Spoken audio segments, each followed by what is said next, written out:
برحب فيكم مشاهدينا بحلقة جديدة من برنامج على علمي. حلقتنا اليوم بتحمل عنوان المرض ما بين الوهم والحقيقة، بتتمحور حول الأمراض النفسية الجسدية المعروفة ببسيكوسوماتيك، وهي بالتالي أمراض نفسية جسدية ناشئة عن اضطرابات عقلية أو عاطفية، وتحدث نتيجة إخلال شديد أو مزمن في كيمياء الجسم نتيجة تعرضه لضغوطات نفسية حادة أو مستمرة، حيث بيلعب فيها العامل الانفعالي دور مهم وأساسي، وعادة ما بيكون ذلك من خلال الجهاز العصبي اللا إرادي. والجزء الأهم من الموضوع أنه العلاج الجسدي ما بيفيد لعلاجها، وإنما يلزم علاج نفسي عند أطباء واختصاصيين ومعالجين نفسيين. ضيفتي بالحلقة اليوم اختصاصية بعلم النفس العيادة ماريا سليم. أهلا وسهلا فيك ماريا. أهلا وسهلا فيك اليوم. منورة على برشاشتنا. ميرسي كلك ذوق. بداية رح نتوقف مع بطاقة تعريف ونبدأ حوارنا معك. تتناول السيكوسوماتية الاضطرابات يلي بتنطوي على تفاعل بين العقل، النفس والجسم الجسد، وهذا بيشمل جميع الاضطرابات يلي بيسبب فيها التأثير النفسي جزئيا على الأقل نشوء مرض. يشتبه بوجود الاضطراب السيكوسوماتي عندما لا يكون هناك تشخيص طبي للأعراض الجسدية، فتكون عندئذ اضطرابات نفسية تأخذ هيئة أعراض جسدية. وإحدى سمات هيدي الاضطرابات أنه الشخص الباحث عن تفسير جسدي بيلجأ للكثير من الأطباء وبيتناول الكثير من العلاجات، ولكن من دون تحسن ملحوظ. وبتبرز إلى الوجه علامات على أعراض عامة مثل التعب والإرهاق والألم ومشكلات في القلب والشرايين والجهاز الهضمي والأرق واضطرابات التغذية. برأيك ماريا، شو هو بدي تعريف من حضرتك مبسط للبسيكوسوماتيك؟ اوكي. تعريف مبسط للبسيكوسوماتيك اللي هو اذا بدي كمان نجزء شوي كلمه بسيكوسوماتيك هي جايه من الجريك تعريفها. عندنا البسيكو اللي هي الاسبري النفس، والسوما اللي هي الجسد. يعني هون عم نحكي اكيد مثل ما تفضلتي حضرتك وعرفتي، عم نحكي عن اعراض جسديه، بس هي فعلا اسبابها مش عضويه، هي اسبابها مش طبيه، هي بس مجرد اعراض جسديه ظاهره عند هالمريض او عند هالشخص اللي عم بيعاني منه. تنبسطها شوي اكثر، يعني بيصير في عنا اوجاع كثير، فيها تكون بكذا محل، يعني ما عنا عضو معين بالجسم، فيها تكون بالراس، بالظهر، بأوجاع بالايدين، بالاجرين، اوجاع بالبطن، يعني بكل ما في محل. الاكثر شيوعا، ليك ما فينا نقول اكثر شيوعا، بس عاده ياما بنلاقي في ظهري كثير عم بيوجعني، كانه معي ديسك، كانه ما بعرف، يعني اوجاع كثير مخيفه. يعني وبنعمل صور، بيعملوا فحوصات، بيعملوا تحاليل، واكيد ما بيكون في شيء عضوي ابدا، مع العلم انه هالمريض بيكون كثير عم بينوجع وبيكون فعلا عنده اوجاع، بس هو هيدا الشيء نفسي. اكيد فينا نحكي كمان عن ميجرين، وقتها ما بيكون ابدا ببين معنا، في كثير اوقات بنلاقي اوجاع ميجرين، اوجاع بالراس، يعني عم نحكي بيعملوا كتير تحاليل، بيعملوا فحوصات، بيعملوا صور، بس ما بيبين في شيء، لانه نحن بنرجع بنقول هون انه هيدا شيء نفسي، بس عم بيصبوا هون بالراس، باوجاع الراس، يعني عم بكب هالقلق وهالوجع وهالستريس اللي عم بيعيشوا باورجان من جسمه، عم بيكون عنا هيدا الاوجاع. نعم. كيف بيظهر هيدا التوهم المرضي؟ هلا بدنا هون كان بدي الفت النظر شوي على فكره توهم مرضي وفكره بسيكوسوماتيك. عنا شيء اسمه بسيكوسوماتيك وعنا شيء اسمه ايبوكوندريا. الايبوكوندريا هون صرنا عم نحكي عن التوهم المرضي، هون بننتقل شوي للامراض الاكثر خطيره، مثل عم نحكي عن كانسر، امراض قلب، التهاب بروايه كثير قوي.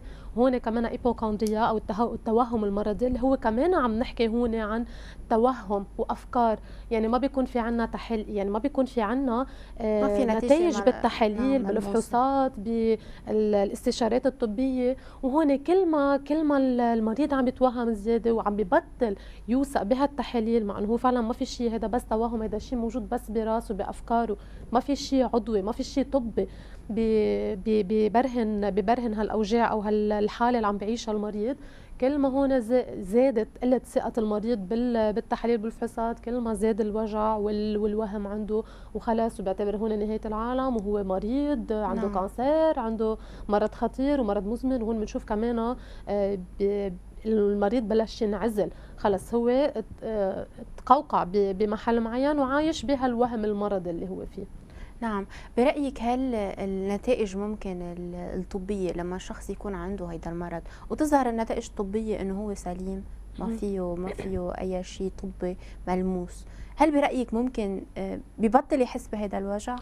لا، مثل ما كنت عم بقول لك هون اليان، هذا اللي عم بلفت النظر عليه هون، لانه بعدنا عم نحكي بس بالشيء الطبي، بعدنا بالجزء الطبي، بعد المريض ما عرف انه هذا الشيء وهم عنده، لانه هو فعلا عم بيعاني من اوجاع وعم بيصير معه هالقوف. ليه بيصير معه هيك المريض؟ يمكن لانه عم بيعيش حاله ستريس معينه، حاله قلق معينه، ديبرسيون، حيلا شيء نفسي معين عم بيعيشه. نعم. يعني هون بتختلف كثير الحالات، ما في يفوت بكل كا بركا، لانه كثير بتختلف عنا الحالات والافكار. من كتر نحن بنعرف كثير منيح انه الستريس، القلق بيعمل هالضيقه النفس، بيعمل هالعوارض. هون المريض اكثر عم بفكر انه هو خلص، لانه كب هالوهم، ما بده يعني بده يطلع من الجزء النفسي، بده يكبه بالجزء الطبي او المرض الجسدي، يعني عم بكبه بجسمه، عم بيخزنه باورجان من جسمه. مشان هيك هو خلص مفكر حاله هو مريض وعم بيعاني من هالسيمتومات ومن هالاوجاع، ما عم بيوثق بقى بالفحوصات، وبعدنا عم نعلق بنفس الدوامه. وهون بصير في عنا اغلاط كثير. يعني اوقات المريض بنلاقيه عم بياخذ ادويه من عنده بلا ما يوصفهم الحكيم. نعم. هون بيسبب عنا غير اثار جانبيه، لانه بنعرف انه اذا عم بياخذ دواء وهو ما بو شيء، بده يصير في عنا اثار جانبيه سلبيه عديده. فهون كمان بصير في عنا زياده عوارض وزياده سيمتومات، بس فعلا ما في شيء، يعني بعدنا بالجزء النفسي ما في شيء طبي، ما في شيء عضوي. بس هالاوجاع الزايده عم تصير عنده هي نتيجه الاثار السلبيه للادويه اللي عم ياخذها بالغلط، تيطمن حاله شوي هو. بس هنا اكيد منه الحل ابدا طبي. هون المفروض يشوف يا طبيب نفسي، يا اختصاصي بعلم النفس العياده، يا معالج نفسي، تنشوف شو الحاله اكثر عند هالشخص. نعم، هون حضرتكم انتم كمعالجين نفسيين كيف بتشتغلوا بالشق النفسي على هذا الموضوع؟ هون برجع بلفت شوي نظر اليان، يعني في حالات بيمشي حالها بس مع اختصاصيين بعلم النفس. نعم. في حالات بدها اختصاصيين بعلم النفس ومعالجين نفسيين. شو الفرق هون؟ في الفرق اختصاصي بعلم النفس اللي هو البسيكولوج، اللي هو الشخص اللي بيقدر يعطي كونسلينج، بيقدر يشخص، بيقدر شوي يعطي اورينتاسيون اويرنس. بينما عم نحكي عن معالج نفسي هو اللي بيعمل العلاج النفسي. ووقت عم نحكي عن علاج نفسي عم نحكي عن علاج بالحكي بكذا ابروش. هون يعني توسعت الابروتشز بهذا المجال. بينما الطبيب النفسي هو البسيكياتر، هو اللي بيوصف دواء. يعني هون اكثر بنلاقي حالات بدها طبيب نفسي اللي هو بيعرف، هون صار الطبيب عارف انه هذا شيء وهم، يعني ممكن يعطيه انتي ديبريسور او شيء مضاد للقلق، يعني تيخفف شوي هالعوارض الستريس او القلق اللي عم بيعاني منه المريض، ببلش يرتاح شوي. بيقدر كمان ان باراليل مع الثيرابي، مع العلاج النفسي، مع البسيكولوج او البسيكوثيرابيوت، بيقدر اكيد يتحسن ويطلع من هالحاله. بهالحالة ممكن كل شخص كمان يكون عنده بسيكوسوماتيك، يعني دايما نحن ايام نقطع بفترة نفسية صعبة، صح. ممكن نصير نحس بأوجاع، هذا الشيء طبيعي. امتى نعرف انه نحن لازم نخضع للعلاج؟ اوكي، وقت ما نبلش نحس، هون بنرجع مراكز اكيد، وقت ما نبلش نحس بهيدا الاوجاع او بهالعوارض ونلجا لاستشاريين او لاطباء. اكيد نحن ما فينا نشخص او نقول انه هيدا بسيكوسوماتيك او ايبوكوندريا او شيء نفسي قبل ما نكون متاكدين انه ما في شيء طبي.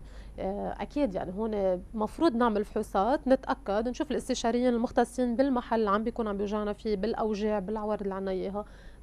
مجرد ما انه ظهر ما في شيء طبي، هون المفروض ما نعلق بهيدا السيكل مثل ما قلنا، ونضطر نروح. يعني هون في الطبيب يوجه اذا حس انه هالمريض سبب، وصارت اجمالا عم بتصير. يعني الاطباء عم بيلاحظوا هيك، بيحاولوا عند بسيكياتر، بيحاولوا عند بسيكولوج، او بيحاولوا عند اختصاصيين.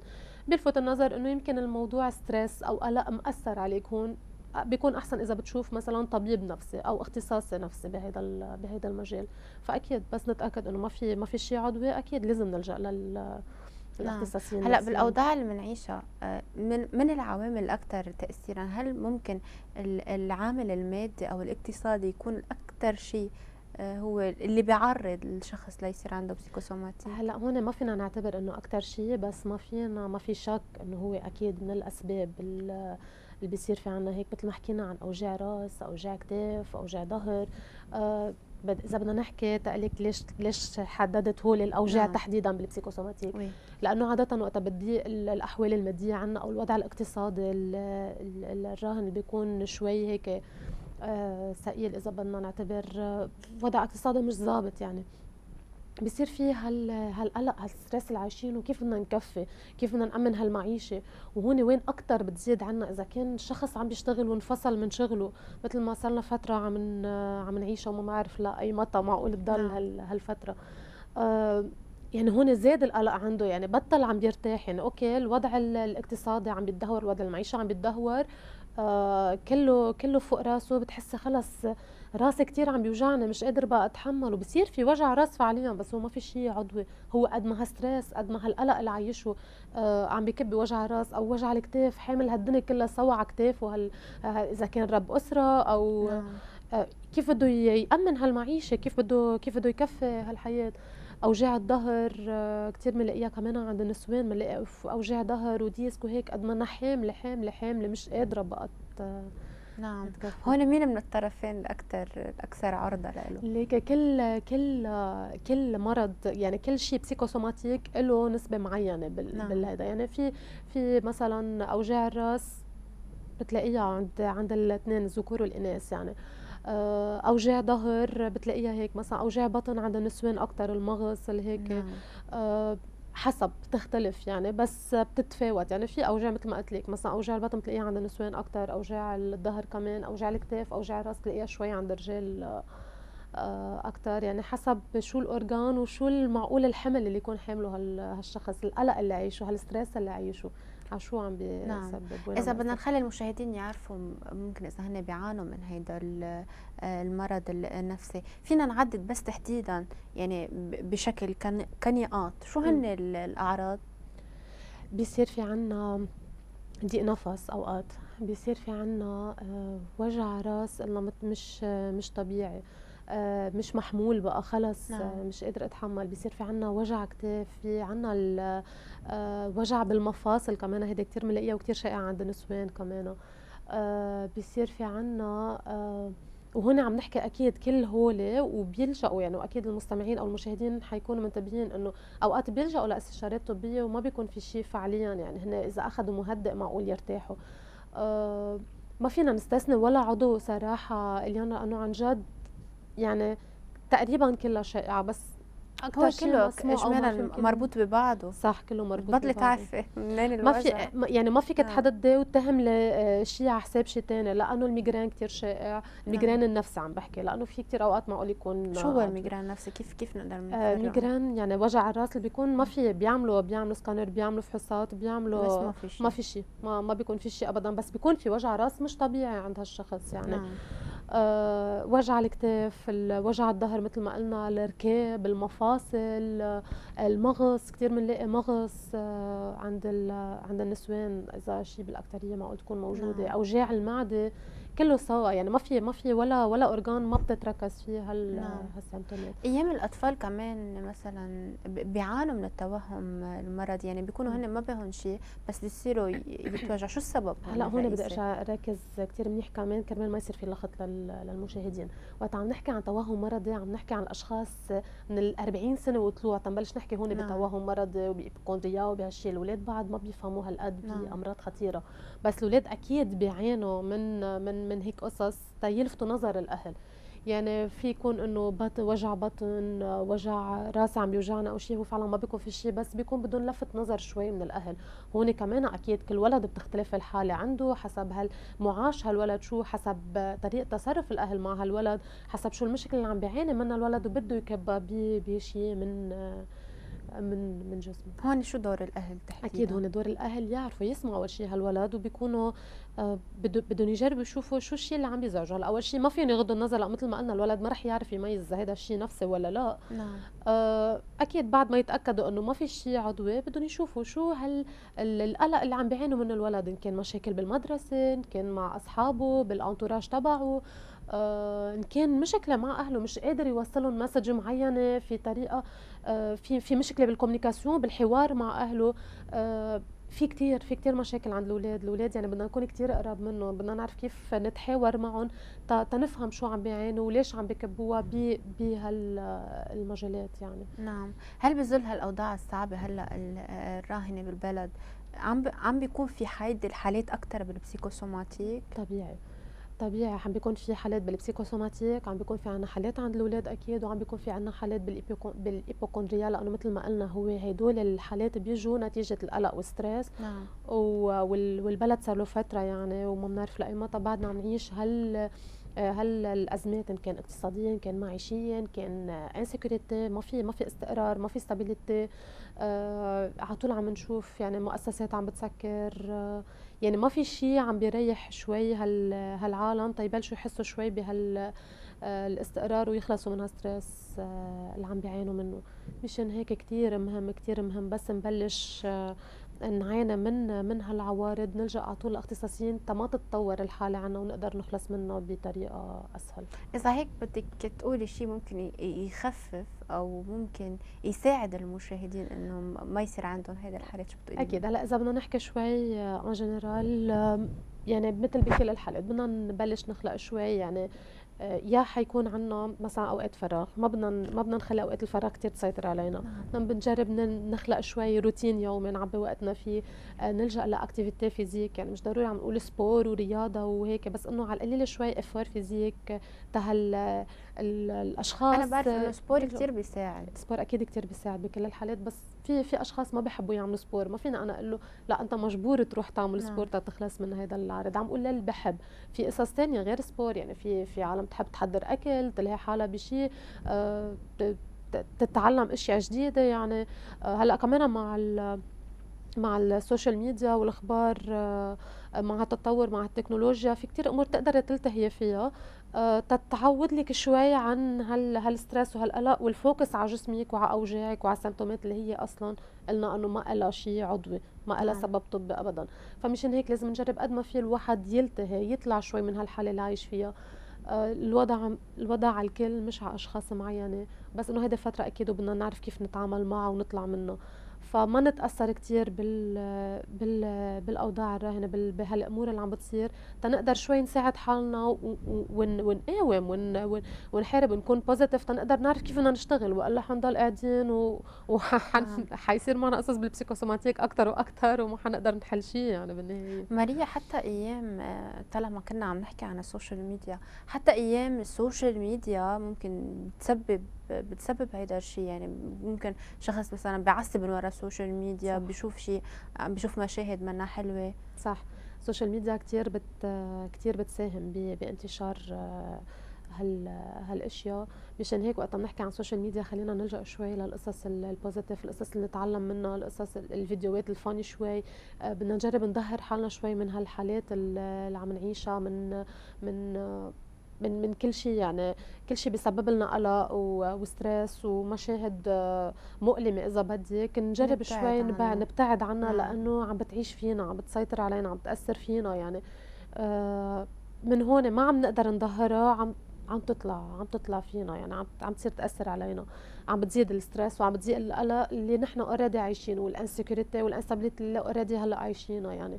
فاكيد يستحسن انه نبعد شوي عن السوشيال ميديا السلبيه، اذا بدك ننتقل للسوشيال ميديا الايجابيه، نطلع على بروجرامات، نشوف قصص نقدر نستفيد منها، نكون شوي بوزيتيف اكثر تنقدر نكفي مثل ما قلت يعني قبل نستخدم السوشيال ميديا لغرض ايجابي، لغرض مش ايجابي انه اكيد. نحن ممكن نتعرض لهيدي الامراض والتشاؤم اللي موجود على السوشيال ميديا اكيد. بشكل كبير. أكيد. بدي اسالك بالاحصاءات تحديدا، بالنسبه المئويه بالبلد، قد ايه في نسبه اشخاص مرضى بهيدا البسيكوسوماتيك تقريبا؟ يعني هل النسبة عالية ولا نسبة متوسطة؟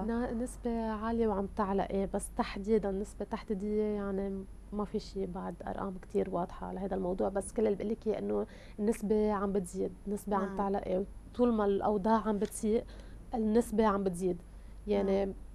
بتزايد، ما أنا بتراجع ابدا. بترك الكلمة الأخيرة، شو حابة حضرتك تقولي؟ اكيد بنصح كل الاشخاص اللي حاسين حالهم انه هذا الموضوع دقر فيهم، اللي حاسين حالهم انه معقول يكونوا عم بيعانوا من هيك شيء، ما يتركوا حالهم، ما يغرقوا بالوهم او بالتوهم او بالستريس الزايد، وانا بنشي وانا موجوع، او ما يغرقوا بهالوجع اكثر واكثر. يستشيروا، يسالوا، ما يحطوا هالافار بالمحلات الغلط. يعني بدل ما يروحوا يلتهوا كل الوقت بالتحاليل وبالهيدا، اكيد برجع هون باكد وبشدد اذا كانوا عاملين فحوصات وتحاليل ومش ظاهر فيها شيء عضوي او طبي نعم. اكيد. خلينا نلجأ لاختصاصيين نفسيين، لمعالجين نفسيين، لأطباء نفسيين، هن بيقدروا يساعدونا أكثر ويوجهونا أكثر شو فينا نعمل هون. وبرجع بقول لك اليان، يعني كل حالة بحالتها، يعني ما فينا نعمم، وخصوصي انه بس هالشيء عم بدق بالاشخاص. فكل حالة بحالتها، وكل حالة عندها المعاش تبعها، وكل حالة عندها الاكسبيرينس تبعها اللي خلتها توصل لهون. واكيد الاوضاع الراهنة كثير بتأثر. نعم، شكرا ماريا ميرسي لك لوجودك اليان. معنا وعلى المعلومات القيمة اللي أعطيتينا إياها. شكرا لك اليان. إذا مشاهدينا هيك بنكون وصلنا لختام حلقتنا. ما تنسوا تتابعونا عبر شاشة مريم تي في وعلى وسائل التواصل الخاصة بالقناة. إلى اللقاء.